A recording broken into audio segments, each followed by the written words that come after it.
Hello students, myself Yogita and I am your physics teacher. I have done post graduation in physics from DAV college and I have also done B.Ed. अभी मैं आपको जो है +1 class की physics के lectures जो है वो डिलीवर करने वाली हूँ। +2 क्लास के वीडियोस जो है वो मैं पहले से ही अपलोड कर रही हूँ अपने चैनल के ऊपर, that is physics Yogita physics academy, ये मेरे चैनल का नाम है। तो इस चैनल के ऊपर +2 के जितने भी लेक्चर्स हैं, अभी तक मैंने सिर्फ यूनिट 2 को कवर अप किया है, तो वो लेक्चर्स जो हैं 14 to 15 लेक्चर्स मैं ऑलरेडी पब्लिश कर रही हूँ अपने इस चैनल के ऊपर। तो आप मेरे चैनल लिंक पे +2 क्लासेस के वीडियोस आराम से देख सकते हैं। और +1 क्लास के लिए मैं अब स्टार्ट करने वाली हूँ। बेटा +1 क्लास में अब जितने भी स्टूडेंट्स शिफ्ट हुए हैं, जिन्होंने भी मेडिकल नॉन मेडिकल स्ट्रीम लिया है, 10th क्लास में और +1 क्लास में बहुत ज्यादा डिफरेंस है। वो इसलिए क्योंकि अब आपको 10 स्टेप्स जो है आप ऊपर चढ़ चुके हो अगर हम सिलेबस की बात करें तो। लेकिन घबराने की बात इसमें बिल्कुल भी नहीं है, क्योंकि आफ्टर ऑल ये सारे कॉन्सेप्ट जो आपने +1 क्लास में अब पढ़ने हैं वो सारा कुछ जो है आप 9th क्लास में ऑलरेडी पढ़ चुके हो। बस हमने उसी को जो है अब डिटेल में पढ़ना है। 9th क्लास के अंदर जैसे gravitation, Newton laws of motion, action reaction forces, friction, ये सारे कॉन्सेप्ट जो है वो आपके 9th स्टैंडर्ड के कॉन्सेप्ट्स हैं। और 9th स्टैंडर्ड की फिजिक्स जो है वो टोटली इंटरलिंक होती है +1 क्लास की फिजिक्स से। और जो 10th क्लास के फिजिक्स के कॉन्सेप्ट है, जैसे इलेक्ट्रिसिटी है, मैग्नेटिज्म है, जनरेटर, डायनामो, ये सारी चीजें आप 10th क्लास में पढ़ते थे। तो 10th क्लास और लेंसेज के कॉन्सेप्ट्स भी, तो 10th क्लास की जितनी भी फिजिक्स है वो सारी की सारी इंटरलिंक होती है आपकी +2 में। तो 9th का कोरिलेशन +1 क्लास के साथ है और 10th का कोरिलेशन +2 क्लास के साथ है। ठीक है, तो बहुत सारे स्टूडेंट्स हैं उनको साइंसेस सब्जेक्ट जो है वो थोड़े से डिफिकल्ट लगते हैं। वो इसलिए डिफिकल्ट लगते हैं क्योंकि वो कॉन्सेप्ट्स के ऊपर वर्क नहीं करते बल्कि क्रैमिंग के ऊपर वर्क करते हैं। अगर अभी से इसी टाइम से अगर आप अपने कॉन्सेप्ट्स को स्ट्रॉन्ग करना स्टार्ट कर देंगे तो आपको बिलीव मी साइंस सब्जेक्ट जो है वो बिल्कुल भी डिफिकल्ट नहीं लगेगा, स्पेशली फिजिक्स। क्योंकि फिजिक्स एक ऐसा सब्जेक्ट है कि आप नेचर में उन सब चीजों को देख सकते हैं, महसूस कर सकते हैं, विजुलाइज कर सकते हैं, इवन बना भी सकते हैं जो भी चीजें आप थ्योरेटिकली पढ़ते हैं। तो बहुत ही ज्यादा प्रैक्टिकल सब्जेक्ट है और प्रैक्टिकल सब्जेक्ट होने के कारण इसमें आपको क्रैमिंग की जरूरत नहीं है, सिर्फ आपके अंडरस्टैंडिंग लेवल को बेटर करने की जरूरत है। तो अगर अभी से आप अपने बेस को स्ट्रॉन्ग करेंगे तो आप एक बहुत ही अच्छे फिजिसिस्ट बन सकते हैं। आपकी कंसेप्चुअल पावर्स आपको बहुत ज्यादा पीक के ऊपर, हाइट्स के ऊपर सक्सेस वाइज लेके जा सकती हैं। तो मेरा सिर्फ आपसे यही टारगेट है कि मैं सिर्फ आपसे यही रिक्वेस्ट भी करती हूँ कि आप अपने कॉन्सेप्ट्स को मजबूत कीजिए। अगर आपके कॉन्सेप्ट स्ट्रॉन्ग हो गए तो आपको क्रैमिंग की जरूरत बहुत ही कम पड़ेगी। सिर्फ आपको अपने कॉन्सेप्ट्स को स्ट्रॉन्ग करना है और +1 क्लास से ही जो है वो आपका बेस जो है फिजिक्स का या साइंसेस सब्जेक्ट का जो बेस है, इवन मैथमेटिक्स का जो बेस है, मेडिकल नॉन मेडिकल स्ट्रीम के लिए स्पेशली ये चीज है कि अगर आप अपने +1 क्लास के कॉन्सेप्ट्स को स्ट्रॉन्ग करते हैं इन ऑल द सब्जेक्ट्स तो आपका +2 ऑटोमेटिकली जो है वो क्या होगा, स्ट्रॉन्ग होगा और अचीवेबल होगा और आप बहुत ही अच्छे स्कोर्स ले सकेंगे बोर्ड एग्जामिनेशन में। तो +1 को प्लीज आप लाइटली ना लें, इनके कॉन्सेप्ट्स को लाइटली ना लें, बल्कि इनको स्ट्रॉन्ग करें। ये सारे कॉन्सेप्ट जो हमने +1 में डिटेल में पढ़ने हैं, इनको आपने टच किया हुआ है इन द 9th स्टैंडर्ड। तो 9th +1 से इंटरलिंक हो जाएगी आपकी पूरी तरह से। +1 को अगर आपका 9th वीक भी रह गया है विद एनी रीजन, अगर आपके कुछ अच्छे मार्क्स नहीं आए हैं, तो अगर आप +1 में अपना पूरा एफर्ट डालते हैं तो ऑटोमेटिकली आप अपनी 9th स्टैंडर्ड को भी कवर कर लेंगे। और +2 जो है वो 10th से रिलेट करती है। तो प्लीज +1 क्लास को सीरियसली लें और डेली का काम डेली करें, अपना टाइम टेबल बनाएं और उसी के अकॉर्डिंग अपना जो वर्क है वो कंटिन्यू करते जाएं। अब सबसे पहले जो हमने +1 क्लास में फर्स्ट यूनिट स्टार्ट करना है, बड़ा ही ईजी यूनिट है और स्कोरिंग यूनिट भी है। ठीक है, न्यूमेरिकल्स इसके आगे जाके आएंगे, अभी हम सिर्फ इजी कॉन्सेप्ट्स पढ़ने वाले हैं। तो जो फर्स्ट यूनिट है that is physical world and measurement. Physical world मतलब हमने आसपास की फिजिक्स को देखना है और ये देखना है कि फिजिक्स ने हमारी लाइफ को कैसे चेंज किया है। तो आपका पहला यूनिट यही है जिसका नेम क्या है, that is the physical world and measurement. अब फिजिक्स, सबसे पहले अगर मैं डेफिनेशन की बात करूं, साइंस की डेफिनेशन या फिजिक्स की डेफिनेशन की बात करूं, तो फिजिक्स आपके पास साइंस की वो ब्रांच है which deals with nature and its natural phenomena, कि आसपास क्या हो रहा है, कैसे हो रहा है, इन सब चीजों को पढ़ना ही आपस में क्या है, फिजिक्स। इवन यूनिवर्स के बारे में पढ़ना भी क्या है, फिजिक्स ही है। ठीक है, अब सबसे पहले फिजिक्स की डेफिनेशन है, it is a branch of science which deals with nature and its natural phenomena। Physics की पहली डेफिनेशन है। उसके बाद अगर हम बात करें fundamental forces in nature, fundamental forces in nature का मतलब है आपके आसपास कितनी फोर्सेस एग्जिस्ट कर रही हैं और वो किस तरीके से काम कर रही हैं। फिजिक्स तो पता लग गया कि आसपास के एनवायरनमेंट को पढ़ना ही फिजिक्स है। अब हम बात कर रहे हैं फंडामेंटल फोर्सेस की। 4 टाइप की फंडामेंटल फोर्सेस जो है वो नेचर में एग्जिस्ट करती हैं। उसमें सबसे पहली फोर्स है ग्रेविटेशनल फोर्स। ग्रेविटेशनल फोर्स को तो हम सारा दिन फील करते हैं, जैसे कोई बॉल या कोई डस्टर या किसी भी चीज को मैं किसी हाइट से छोड़ू, जैसे मान लो ये डस्टर है, अगर मैं अभी इसको छोड़ दूं तो क्या होगा, ये डस्टर जो है वो नीचे जाके अर्थ के ऊपर जाके स्टिक कर जाएगा, यानी अर्थ के ऊपर जाके फॉल कर जाएगा। व्हाई? बिकॉज अर्थ जो है वो एक ग्रेविटेशनल पुल जो है वो एक्सर्ट कर रही है। ये हम पढ़ भी चुके हैं 9th क्लास के अंदर। हम अर्थ के सरफेस के साथ बंधे हुए हैं, हम फ्लोट नहीं करते हवा में। वो रीजन क्या है? Again gravitational force of the earth, कि अर्थ जो है अर्थ, अब देखो बड़ा ही इंपॉर्टेंट कॉन्सेप्ट है, हालांकि फनी बात है, अगर अर्थ की ग्रेविटेशनल फोर्स ना हो तो क्या होगा। अब देखो अर्थ की बात करें, अर्थ एक बॉल ही है आपके पास, ठीक है। अब अगर एक बॉल आप अपने हाथ में पकड़ो और उस बॉल के ऊपर आप किसी आंट को रख दो, आंट, चींटी, किसी भी चींटी को आप रख दो, अब आपने बॉल को अर्थ सपोज किया है, अब बॉल का ग्रेविटेशनल फोर्स नहीं है या बहुत ही ज्यादा कम है, ठीक है। अगर हम इस आंट को सरफेस के ऊपर रख दें अर्थ के, और आंट जो है उसको आपने क्या कर दिया, मूव नहीं कर रही है आंट, अब आप बॉल को घुमा दो और बॉल की जो आंट है उसको नीचे ले आओ, तो क्या होगा, आंट जो है वो नीचे गिर जाएगी। इसका मतलब ग्रेविटेशनल फोर्स बॉल का नहीं है जो आंट को बांध करके रख रहा है।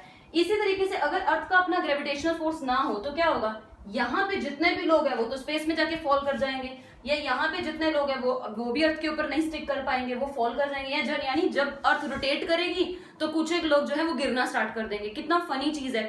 अब मतलब ग्रेविटेशनल फोर्स होनी जरूरी है ताकि वो चीजों को बांध के रख सके। अब अर्थ की ग्रेविटेशनल फोर्स क्या करती है, ये अर्थ है, अर्थ की ग्रेविटेशनल फोर्स क्या करती है, हर चीज को इसके सरफेस के साथ बांध के रखती है। अगर हम किसी बॉल को ड्रॉप भी करेंगे तो उसने ऊपर जाके हाइट पे जाके, अगर मैं बॉल को यहाँ ऐसे फेंकती हूँ तो जितना जोर से मैं फेंकूंगी वो बॉल उतनी हाइट पे चली जाएगी। हाइट पे जाने के बाद उसकी एनर्जी खत्म हो जाएगी और वो फिर क्या करेगी, अर्थ की ग्रेविटी की वजह से नीचे की तरफ फॉल करना स्टार्ट कर देगी। यानी अगर हमें अर्थ की ग्रेविटी से किसी भी चीज को बाहर निकालना है तो हमें बहुत ज्यादा फोर्स लगाने की जरूरत है। यानी जब हम किसी सैटेलाइट को, किसी स्पेस शटल को अर्थ की ग्रेविटी से बाहर भेजते हैं तो उसकी भी एक स्पेसिफिक वेलोसिटी होती है कि अगर इतनी वेलोसिटी उस ऑब्जेक्ट के पास होगी तभी वो अर्थ की ग्रेविटेशनल पुल को क्या कर पाएगी, पार कर पाएगी, यानी अर्थ की ग्रेविटी से बाहर निकल पाएगी। ये तो साइंस एक्सप्लोरेशन के अंदर हम चले गए। अभी तो हमने सिर्फ ये समझना है कि ग्रेविटेशनल फोर्स क्या होती है। अब ग्रेविटेशनल फोर्स हमें लगता है सिर्फ अर्थ लगाती है या सन लगाता है या मून का अपना ग्रेविटेशनल फोर्स है, क्योंकि हमने इन सभी प्लैनेट्स का ग्रेविटेशनल फोर्स पढ़ा है, बट नहीं, एक्चुअली में यूनिवर्स के अंदर जितनी भी चीजें हैं, जितने भी ऑब्जेक्ट्स हैं, सभी ऑब्जेक्ट अपना अपना ग्रेविटेशनल फोर्स लगाते हैं। इवन अगर मैं अपनी बात करूं तो मैं भी आप पे ग्रेविटेशनल फोर्स लगाऊंगी और आप मुझ पे भी ग्रेविटेशनल फोर्स लगाएंगे। ऑल्दो ये ग्रेविटेशनल फोर्स वीक होगा, इसके कारण हम मूव नहीं कर सकते, एक दूसरे को अट्रैक्ट नहीं कर सकते, लेकिन है जरूर। यानी ग्रेविटेशनल फोर्स ऐसा नहीं है कि सर्टेन सब्सटेंसेस है सिर्फ वही ग्रेविटेशनल फोर्स एक्सर्ट करते हैं। यूनिवर्स के अंदर ये यूनिवर्सल लॉ है कि जो ग्रेविटेशनल फोर्स है वो पूरे यूनिवर्स में काम कर रही है। और ग्रेविटेशनल फोर्स को अगर हम डिफाइन करें तो हम बोलते हैं, in this universe every two objects they apply the gravitational force on each other. अगर आपके पास कोई भी दो ऑब्जेक्ट है, मान लो एक ये बॉल है या कोई प्लैनेट है जिसका मास है m1, यहाँ पे आपके पास कोई दूसरा बॉल है जिसका मास है m2, ठीक है, मास होने जरूरी है। इन दोनों के बीच का जो डिस्टेंस है वो r है। तो using the gravitational law of gravitational क्या कहता है कि इन दोनों मासेस के बीच में जो फोर्स एक्सर्ट करेगी F, that will be directly proportional to product of the masses. Product of masses का मतलब m1 into m2, and this gravitational force F is inversely proportional to square of their distance. अगर हम इन दोनों factors को combine करें, this is your factor 1, this is your factor 2, अगर हम इन दोनों फैक्टर्स को कंबाइन करें तो F is directly proportional to m1 into m2 divided by r square. अगर हम प्रोपोर्शनैलिटी का साइन हटा भी दें तो हमें एक कांस्टेंट लगाना पड़ेगा और वो कांस्टेंट जो है दैट इज कैपिटल G, और इस कैपिटल G को हम क्या कहते हैं, this is known as universal gravitational constant. इस कैपिटल G को हम कहते हैं यूनिवर्सल ग्रेविटेशनल कांस्टेंट। तो फॉर्मूला बन गया F is equal to, proportionality का साइन हटाया, कांस्टेंट आ गया G, प्रोपोर्शनैलिटी की जगह इक्वल टू, और साथ में जो फैक्टर चल रहा है that is m1 into m2 divided by r square. तो ये कंप्लीट जो है वो आपके पास यूनिवर्सल ग्रेविटेशनल लॉ है। मतलब यूनिवर्स में कोई भी दो ऑब्जेक्ट हैं वो आपस में ग्रेविटेशनल फोर्स लगाते हैं। ऑल्दो कुछ चीजों का ग्रेविटेशनल फोर्स स्ट्रांग होता है, कुछ चीजों का ग्रेविटेशनल फोर्स वीक होता है। जैसे हम अपनी गैलेक्सी के अंदर बात करें तो हमारी गैलेक्सी मिल्की वे गैलेक्सी जो है, इसके अंदर बहुत सारे स्टार्स हैं, बहुत सारे प्लैनेट्स भी हैं। अब हमारे पास जो सोर्स है, मेन सोर्स या हमारे गैलेक्सी का जो सेंटर पॉइंट है, दैट इज द सन। अब सन जो है वो बहुत ज्यादा ग्रेविटेशनल फोर्स लगाता है, तभी सन जो है अपने ग्रेविटेशनल पुल के कारण सभी प्लैनेट्स को अपने अराउंड मूव करवा पाता है विद इन स्पेसिफिक या सर्टेन ऑर्बिट्स। जैसे अर्थ जो है अपने ऑर्बिट के अंदर ही घूमती है, और हमें पता है जो अर्थ है वो 365.5 डेज के अंदर अपना एक जो ऑर्बिट है उसका रोटेशन कंप्लीट कर लेती है अराउंड द सन। इसी तरीके से सभी प्लैनेट्स का अपना अपना जो है वो रोटेशन पीरियड है। अर्थ के पास दो टाइप का मोशन होता है, एक तो अर्थ अपने ऑर्बिट में इस तरह से घूमती है और अर्थ के ऑर्बिट का जो शेप है दैट इज इलिप्टिकल शेप, और दूसरा अर्थ के पास मोशन है स्पिन मोशन, यानी अर्थ अपनी एक्सिस के अबाउट भी इस तरीके से स्पिन करती है, और स्पिन करती है 24 आवर्स के अंदर। तभी हमारे पास हर 24 घंटे के बाद दिन या रात चेंज होते रहते, ऑल्ट्रेशंस होती रहती हैं। वो इसीलिए क्योंकि अर्थ के पास ऐसा मोशन भी है, स्पिनिंग मोशन, और साथ साथ अर्थ जो है वो अपने रोटेशन भी कर रही है। ये क्यों कर रही है? क्योंकि ये सन के ग्रेविटेशनल पुल से बंधी हुई है। सन जो है किसी भी प्लैनेट को अपने ग्रेविटेशनल फोर्स से यानी अपने गुरुत्वाकर्षण से दूर नहीं जाने देता, इसीलिए सभी प्लैनेट सन के आसपास क्या करते रहते हैं, रिवॉल्व करते रहते हैं। इन द सिमिलर मैनर सभी प्लैनेट्स का भी अपना ग्रेविटेशनल पुल है। अब किसी का वीक हो सकता है, किसी का स्ट्रांग हो सकता है। जैसे अर्थ का ग्रेविटेशनल पुल हम फील करते हैं, डेली फील करते हैं। मून का भी ग्रेविटेशनल पुल होता है, क्योंकि बट मून का ग्रेविटेशनल पुल जो है, विच इज अ मून क्या है, moon is a natural satellite of the earth. अब मून का ग्रेविटेशनल फोर्स जो है वो अर्थ के ग्रेविटेशनल फोर्स के कारण जो है से कम है। जैसे अगर आप 9th क्लास के क्वेश्चंस को याद करें, आपके पास क्वेश्चन होते थे कि अगर अर्थ के ऊपर किसी पर्सन का वेट 60 है तो मून पे जाएंगे तो उसका वेट कितना रह जाएगा। तो आप क्या करते थे कि अगर किसी पर्सन का वेट जो है वो अर्थ के ऊपर 60 kgs है तो मून के ऊपर उसका वेट क्या होगा, 1/6 इंटू 60, क्योंकि मून की ग्रेविटी जो होती है वो अर्थ की ग्रेविटी का 1/6 होती है। तो यानी मून के ऊपर जाके उसका वेट क्या रह जाएगा, 10 kg। खैर इस तरीके के क्वेश्चंस हम आगे भी करेंगे जब हम ग्रेविटेशन का चैप्टर करेंगे। अभी तो हमने सिर्फ बेसिक्स बात करनी है। अब जो g है that is universal gravitational constant, इसकी वैल्यू फिक्स है, पूरे यूनिवर्स में इसकी वैल्यू चेंज नहीं होने वाली। कहीं पे भी आप चले जाओ, किसी भी प्लैनेटरी सिस्टम में चले जाओ, इसकी वैल्यू जो है वो फुल यूनिवर्स के लिए सेम है। मैं पूरे यूनिवर्स की बात कर रही हूँ, मैं सिर्फ हमारी गैलेक्सी की बात नहीं कर रही। तो g की वैल्यू जो है दैट इज 6.67 इंटू 10⁻⁻11 ये वैल्यू। अब इसके यूनिट्स कैसे निकाल सकते हैं? अब देखो, अगर आप इस फॉर्मूला से g को इवैल्यूएट करो, ठीक है, ये f का फॉर्मूला आपने लिखा है, अगर यहां से अगर आप g को इवैल्यूएट करो तो g क्या होगा, f के साथ r² प्रोडक्ट में, और डिवाइड में क्या आ गया, m1 इंटू m2। अब f के लिए जो ऐसा यूनिट है फोर्स का यूनिट तो होता है न्यूटन। r मींस डिस्टेंस के लिए क्या आ गया, मीटर का स्क्वायर, और m1 m2 मासेस, वो भी डिनोमिनेटर में, तो इनको क्या लिखोगे, kg²। अब ये kg² को अगर आप न्यूमिनेटर में लेके जाओगे तो ये चीज बन जाएगी kg⁻²। तो ये आपके पास कैपिटल G का जो है वो क्या है, आंसर है।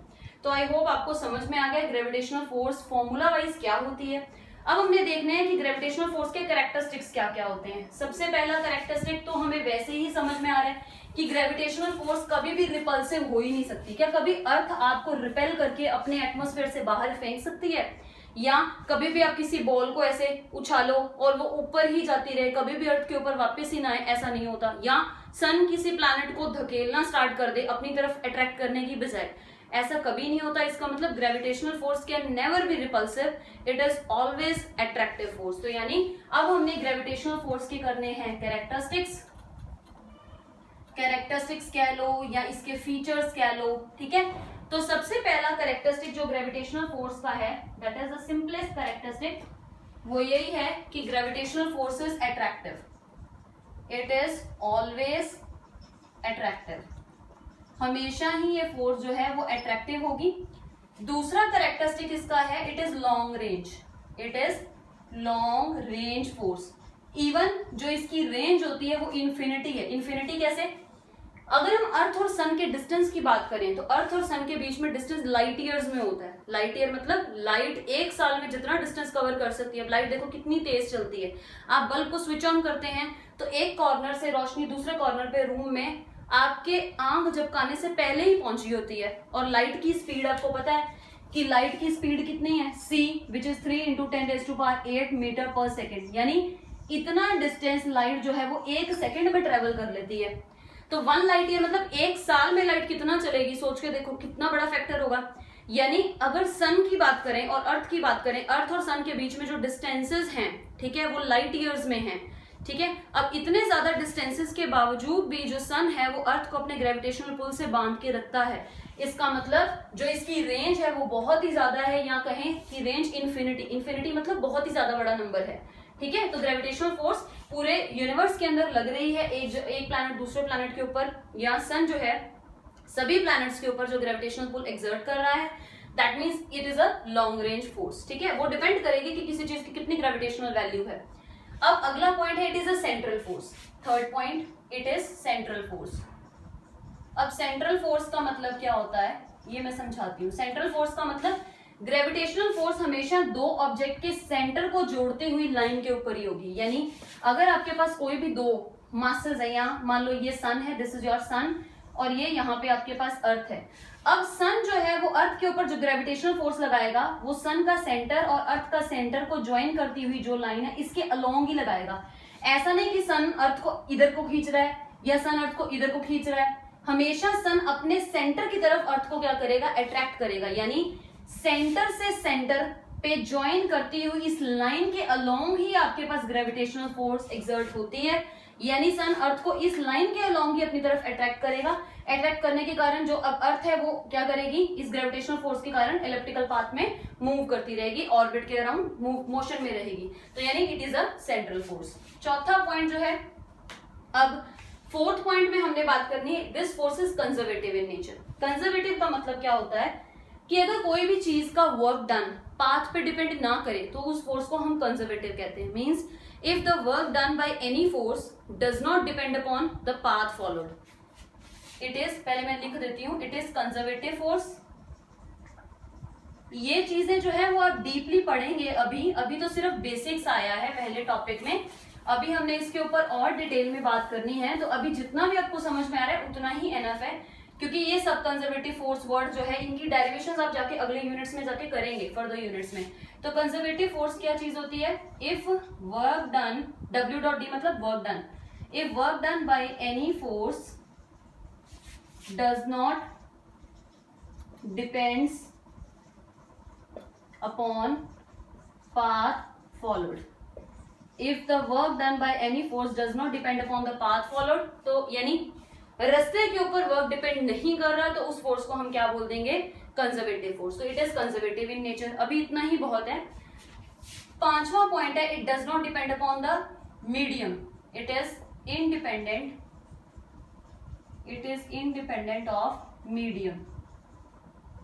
मीडियम का मतलब क्या है कि अब देखो बेटा, मीडियम का मतलब ये है कि जैसे अगर हम अर्थ की बात करें, अर्थ के ग्रेविटेशनल फोर्स की बात करें, तो अर्थ का अपना एक एटमॉस्फेयर है, अर्थ हर चीज को खींच रही है गैसेस के अंदर। अगर हम वैक्यूम भी क्रिएट कर दें, मान लो इस रूम में मैं सारी एयर को इवैक्यूएट करके बाहर निकाल दूं, और फिर इस रूम में मैंने ऑक्सीजन सिलेंडर लगाया हुआ है, ठीक है, मेरे पास है ऑक्सीजन, लेकिन रूम के अंदर कोई एटमॉस्फेयर नहीं है, और मैं एक बॉल को ड्रॉप करूं, ठीक है, एक बॉल को मैंने ड्रॉप किया, तो भी वो बॉल क्या करेगी, नीचे ही फॉल करेगी।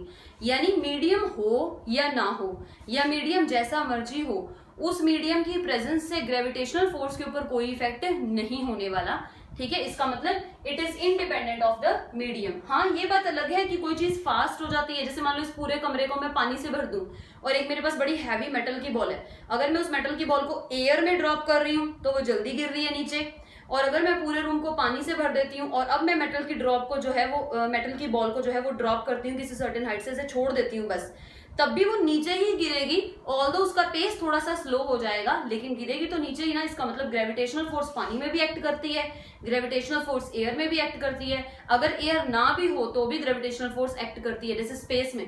अब सन जहां पे है वहां उसके आसपास कोई एटमॉस्फेयर नहीं है, लेकिन फिर भी सन का ग्रेविटेशनल फोर्स या ग्रेविटेशनल पुल जो है वो अर्थ को अपनी तरफ खींच रहा है। इसका मतलब या अर्थ को घुमा रहा है, इसका मतलब क्या है कि ग्रेविटेशनल फोर्स मीडियम से इंडिपेंडेंट है। अगला पॉइंट है कि इसके अंदर it forms action reaction pair, it forms action reaction pair, कि ग्रेविटेशनल फोर्स जो है वो एक्शन रिएक्शन पेयर बनाती है। एक्शन रिएक्शन पेयर मतलब अगर कोई एक ऑब्जेक्ट दूसरे ऑब्जेक्ट पे ग्रेविटेशनल फोर्स लगा रहा है तो दूसरा ऑब्जेक्ट भी पहले ऑब्जेक्ट के ऊपर ग्रेविटेशनल फोर्स लगाएगा। जैसे अगर मैं आप पे ग्रेविटेशनल फोर्स लगा रही हूँ तो आप भी मुझ पे ग्रेविटेशनल फोर्स लगा रहे हैं, लेकिन हम दोनों के ग्रेविटेशनल फोर्सेस बहुत ही ज्यादा वीक हैं, या फिर हम कह सकते हैं कैंसल आउट हो जाते हैं, तो कोई इफेक्ट नहीं होता, ठीक है। लेकिन ये एक्शन रिएक्शन पेयर जरूर बनाते हैं, क्योंकि कोई भी फोर्स है वो न्यूटन का थर्ड लॉ तो ओबे करेगी ही करेगी। और न्यूटन का थर्ड लॉ आप 9th क्लास में पढ़ते थे कि न्यूटन का थर्ड लॉ कहता था कि every force forms action reaction pair, या फिर to every action there exist an equal and opposite reaction. 9th class में अपने स्टेटमेंट याद की हुई है ये वाली, to every action there exist equal and opposite reaction, तो it forms an action reaction pair. उसके बाद नेक्स्ट पॉइंट है कि अगर बात करें कि फिजिकल कांटेक्ट की, मतलब it acts without physical contact, या फिर ऐसे कह सकते हैं it is action at A distance force, action at A distance force. Action at A distance force का मतलब क्या है? अब देखो, अगर हम बॉल की बात करें, अब मैं बॉल को यहां रख रही हूं, ठीक है, हाइट पे, किसी भी, या डस्टर यहां पे है मेरे पास एक हाइट पे, ठीक है। अब इस डस्टर को मैंने हाइट पे रखा है, अर्थ के सरफेस के साथ ये कांटेक्ट में तो नहीं है, लेकिन फिर भी अगर मैं इस डस्टर को ड्रॉप कर दूंगी तो ये नीचे ही गिरेगा, मतलब दूर से ही अर्थ हर चीज को अपनी तरफ खींच रही है। अगर ये फैन सीलिंग से ना लटका हो या कुछ भी चीज है, जैसे मान लो ये बोर्ड है, इस बोर्ड को मैं निकाल दूं तो इसने नीचे गिरना है, चाहे ये अर्थ के साथ कांटेक्ट में है चाहे नहीं है, लेकिन अर्थ अपना ग्रेविटेशनल फोर्स क्या कर रही है? लगा ही रही है। तो इसका मतलब दूर से ही अर्थ अपना ग्रेविटेशनल फोर्स किसी भी ऑब्जेक्ट पे एक्सर्ट कर देती है, तभी हम बोलते हैं कि फिजिकल कांटेक्ट जरूरी नहीं है, या फिर it is an action, it is a distance force, action at A distance force. Action मतलब एक्शन दूर से ही हो जाता है, तो action at A distance force इसे कहते हैं। उसके बाद ये भी इसमें कह देते हैं कि this is a central force. Central force की बात हम कर चुके हैं। हाँ, एक इंपॉर्टेंट पॉइंट इसमें रह गया है कि एक्सचेंज पार्टिकल क्या होता है। एक्सचेंज पार्टिकल, ये थोड़ा सा आपको टफ लगेगा एक्सचेंज पार्टिकल वाला कॉन्सेप्ट, क्योंकि अभी आपने एलिमेंट्री फिजिक्स नहीं सीखी है, तो आपको सिर्फ अभी इसको याद ही करना है कि एक्सचेंज पार्टिकल इसमें क्या होता है? ग्रेविटॉन। ग्रेविटॉन। अब देखो असल में क्या है, एलिमेंट्री फिजिक्स ये कहती है कि अगर नेचर में कोई भी फोर्स लग रही है किसी भी ऑब्जेक्ट के ऊपर, तो उन दोनों ऑब्जेक्ट्स के बीच में, जैसे मान लो सन है, सन और अर्थ के बीच में ग्रेविटेशनल पुल लगातार लग रहा है, तो उनके बीच में कोई ना कोई पार्टिकल है जो इंटरेक्ट कर रहा है। उस पार्टिकल को हम एलिमेंट्री पार्टिकल बोलते हैं, जो हमें दिखाई नहीं देता, हम उसको फील नहीं कर सकते, लेकिन फिजिकल लॉज को समझाने के लिए या फिजिकल लॉज को सेटिस्फाई करने के लिए हम इन एलिमेंट्री पार्टिकल्स को यूज करते हैं। तो आपके पास जो एक्सचेंज पार्टिकल है, मतलब अर्थ और सन के बीच में जो ग्रेविटेशनल फोर्स लग रही है, इसका मतलब इन दोनों में लगातार एक पार्टिकल है, दैट इज ग्रेविटॉन, जो एक्सचेंज हो रहा है। तो अभी आपको सिर्फ ये ही याद रखना है कि एक्सचेंज पार्टिकल इज ग्रेविटॉन। जब आप हायर क्लासेस में जाएंगे तो आपके पास एक प्रॉपर सब्जेक्ट होगा एलिमेंट्री फिजिक्स का, तो एलिमेंट्री फिजिक्स वो भी तब जब आप फिजिक्स को ऑप्ट करेंगे, ठीक है, in the future studies, higher studies में, तो तब आपको समझ में आ जाएगा कि ग्रेविटॉन क्या है। ऐसे बहुत सारे पार्टिकल्स हैं, जैसे लाइट के लिए पार्टिकल फोटोन है, हम बोलते हैं, जैसे मैंने ट्यूब ऑन की तो मेरे पास लाइट आ रही है या मुझ तक लाइट रीच कर रही है, तो बेसिकली लाइट जो है वो एमिट करेगी या लाइट जो है वो अपने साथ लेके जाएगी एक पार्टिकल जिसको हम फोटोन कहते हैं। तो ऐसे 4 एलिमेंट्री पार्टिकल्स इन चारों फोर्सेस के अंदर हमने पढ़ने हैं, सिर्फ उनको याद करना है, डीप जाने की जरूरत हमें उसके नहीं है। तो अभी आपके पास सिर्फ ग्रेविटेशनल फोर्स है, ग्रेविटेशनल फोर्स के कैरेक्टरिस्टिक्स हम पढ़ चुके हैं। अब अगली फोर्स है हमारे पास इलेक्ट्रोमैग्नेटिक। आज मैं सिर्फ 2 ही फोर्सेस आपको करवाऊंगी। Next force is EM force, यानी इलेक्ट्रोमैग्नेटिक फोर्स। नाम से ही क्लियर है इलेक्ट्रोमैग्नेटिक, कि इलेक्ट्रिसिटी भी और मैग्नेटिज्म भी इनका कॉम्बिनेशन है। खैर जो ईएम के ऊपर वर्क है, इलेक्ट्रोमैग्नेटिक फोर्सेस के ऊपर काम है, ये आपके पास +2 के अंदर एक पूरा सेपरेट चैप्टर है, तो अभी सिर्फ बेसिकली हमने इसको करना है। सेकेंड टाइप की जो फोर्स है that is electromagnetic force, electromagnetic force, EM force भी कह देते हैं इसे। अब इलेक्ट्रोमैग्नेटिक फोर्स कैसे एक्ट करती है? 2 चार्जेस के बीच में, जैसे मान लो एक चार्ज है ये Q1 और एक चार्ज है यहाँ पे अनदर Q2, बीच में डिस्टेंस है इनके R, ठीक है, बीच में R डिस्टेंस है। तो इसका फॉर्मूला हम कैसे लिखेंगे कि the force between these 2 charges. अब 2 चार्जेस के बीच में फोर्स अट्रैक्टिव भी हो सकती है, रिपल्सिव भी हो सकती है, दोनों ही पॉसिबिलिटीज है। अगर ये दोनों चार्जेस ही पॉजिटिव हुए, मान लो ये पॉजिटिव है और ये भी पॉजिटिव है, फिर तो ये फोर्स रिपल्सिव होगी। अगर एक चार्ज पॉजिटिव हुआ और एक चार्ज नेगेटिव हुआ तो ये क्या होगी? अट्रैक्टिव। यानी जैसे ग्रेविटेशनल फोर्स सिर्फ अट्रैक्टिव ही हो सकती है, लेकिन जो इलेक्ट्रोमैग्नेटिक फोर्सेज है it can be attractive as well as it can be repulsive. तो सबसे पहले हम फॉर्मूला देखते हैं। जो ग्रेविटेशनल फोर्स के बाद अब हमने इलेक्ट्रोमैग्नेटिक फोर्स का फॉर्मूला F निकालना है। F का मतलब क्या है? Force acting between these two charges Q1 and Q2, it is directly proportional to product of charges।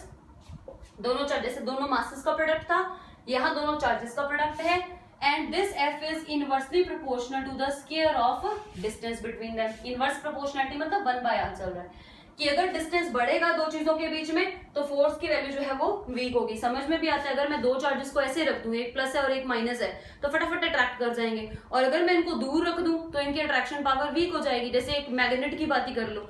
अब आप एक मैग्नेट को, जैसे मान लो ये मेरे पास आयरन की एक रॉड है और इस हाथ में मेरे मैग्नेट है, अगर मैं मैग्नेट को यहाँ रख रही हूँ तो आयरन की रॉड की तरफ फटाफट खिंच जा रहा है, या फिर इस आयरन की नेल ने आके मैग्नेट पे चिपक जाना है। अगर आप आयरन के इस नेल को मैग्नेट से काफी दूर कर दो तो इसका अट्रैक्टिव फोर्स क्या हो जाएगा? कम पड़ जाएगा। यानी वही चीज है कि डिस्टेंस जितना बढ़ाओगे फोर्स उतना क्या होगा? कम होगा। जैसे मैग्नेट्स के लिए काम होता है, सेम चार्जेस के लिए होगा। अगर हम इन दोनों फैक्टर्स को कंबाइन करें तो बनेगा F is directly proportional to Q1 Q2 upon R square. Proportionality का साइन रिमूव करें तो एक कांस्टेंट तो लगाना ही पड़ेगा। अब यहाँ पे कांस्टेंट समझना है, कांस्टेंट होता है 1/4 pi epsilon not Q1 Q2 upon R square. अभी आपको ये समझ में नहीं आएगा ये चीज क्या है, 1/4 पाई एप्सिलॉन नॉट ये क्या डाला है, लेकिन ये अभी आप +2 के अंदर जब जाओगे तो ये ही फॉर्मूला को आपने बहुत बार यूटिलाइज करना है इन द यूनिट नंबर 1। तो अभी आप सिर्फ ये याद रखेंगे कि 1/4 पाई एप्सिलॉन नॉट एक कांस्टेंट है बस, और इस कांस्टेंट की वैल्यू जो है 1/4 पाई एप्सिलॉन नॉट की कंप्लीट वैल्यू 9 × 10⁻⁹ होती है। और अगर मुझे इसका यूनिट निकालना है तो यूनिट कैसे निकालूंगी? मैं 1/4 पाई एप्सिलॉन नॉट को एक तरफ ही रख रही हूँ, बाकी फैक्टर्स को उधर ले जाओ। तो ये क्या बनेगा? F × R square divided by Q1 × Q2। अब F फोर्स का यूनिट क्या होता है? न्यूटन, डिस्टेंस का मीटर स्क्वायर, और चार्जेस का स्क्वायर, चार्ज का ऐसा यूनिट क्या है? कूलम। याद रखना है चार्ज का है कूलम। कूलम कूलम 2 बार कूलम स्क्वायर। अगर इस कूलम स्क्वायर को ऊपर लेके जाओगे तो ये क्या बन जाएगा? कूलम की पावर -2। तो आपने सिर्फ ये याद रखना है कि 1/4 पाई एप्सिलॉन नॉट की वैल्यू क्या है और उसका यूनिट क्या है। एप्सिलॉन नॉट क्या होता है थोड़ा सा आपको बता देती हूँ। एप्सिलॉन नॉट मतलब है परमिटिविटी, एब्सोल्यूट परमिटिविटी। थोड़ा सा डिफिकल्ट लगेगा अभी आपको, पर +2 के अंदर बहुत अच्छे से क्लियर होगा, क्योंकि पूरा यूनिट